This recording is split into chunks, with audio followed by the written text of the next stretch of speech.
Well, that was off the latest, that was a single off the latest album, The Healers. It's called Marry Me with Musaki. And 10 years ago, a duo from Soshanguve and Pretoria joined forces to give South Africans some of the best dance and electric rhythms. Robert Murda, Mahosana and Thabo Smols, Mabogwane, the Summer award-winning duo, has played all over the African continent and in countries like Portugal and even Spain. On the 24th of September, the duo released their 10-year anniversary album, The Healers' Last Chapter. Now, the 41-track album serves as a look back at their journey to date, and it features some of the best musical minds such as Amifaku, Trezor, Sauti Sol, Musaki and Semi.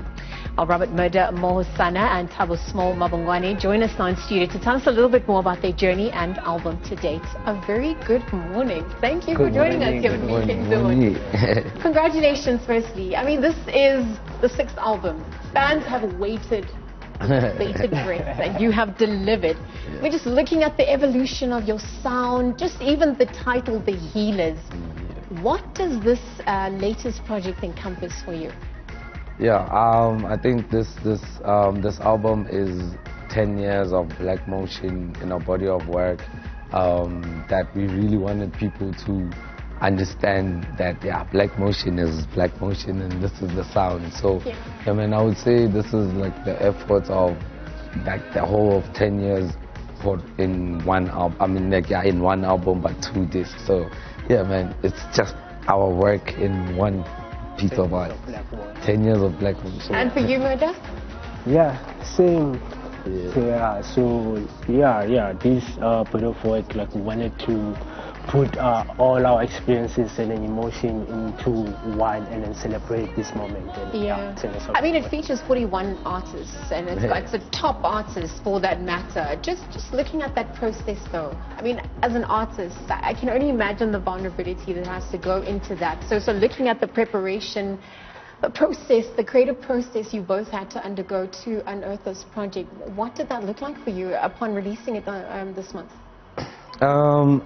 Yeah, it was like with this pandemic, like we had a whole lot of time to reflect and think of the direction we wanted this album to go at. And yeah, I would say, like, yeah, man, like the concentration and also being in lockdown also helped us to like find the right sounds for the album. So yeah, man, it's just a whole lot of work put together that we chose carefully. Yeah. And looking at how you've also accompanied by a documentary. So we've seen this phenomenon taking traction around the world, but ultimately, you know, to go that route and express yourself in that manner, what is the documentary also adding upon the release of your album? The documentary is, again, showing black motion of like the years that we come from and the challenges that we've been through, but like interpret that in the music way. So yeah, man, again, the documentary is I would say a short story of black motion in the past 10 years, in the music and how the music changed throughout the years. So developing a very distinct sound using percussion instruments. Murda, I want to know from you, what has been a highlight for you in your career of this 10 years span? For me, it's growing with our diehard fans and then still have those diehard following, and then they still appreciate, and they will tell you stories about the previous albums and our first albums that, oh guys, I remember this song changed my life and so and so and so. So those are my highlights and stuff. Yeah. And for you, Thabo? I would say every time we perform and we heal someone, I think that's my highlight. Every time we perform is my highlight. Yeah.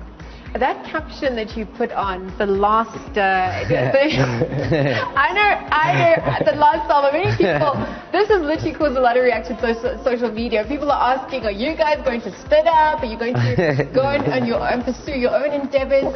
Ultimately, I mean, with the culmination of having 10 years of magic together, what were you implying through that? The last chapter of the first decade, it's like we're closing like our decade book. We open the new decade. So yeah, we are ready for for more experience and with the Black Motions going live and at it. Yeah. What does that new chapter then look like for you guys? I mean, how do you come back now and reinvent yourself? I mean, ultimately to stay relevant. Yeah. Again, we're gonna put more indigenous, native African instruments in the production, just to make it more understandable with the African instruments. And also with the live performances, is going to be a whole lot of a different story, because we want to choose our venues where we're going to perform, and it's mostly outside by the nature. So yeah. How do you maintain being an open vessel? This gift to pass through you. I mean, having the inspiration, 10 years in the making, and literally also coming back bigger, better, bolder every time. What is that secret? What does it look like for you? I think for us, it's not changing who we are. We stay true to our craft and respect as well. Like we respect other people and not trying to be like superstars and stuff. So I think. Well, it's been a highlight working together in conclusion between the two of you. What's one of those fun memories that you guys have experienced over the years that you can perhaps just relay upon this 10-year journey? It's always like we always have moments, especially when we're making songs and we're doing production work, and on stage is always a highlight.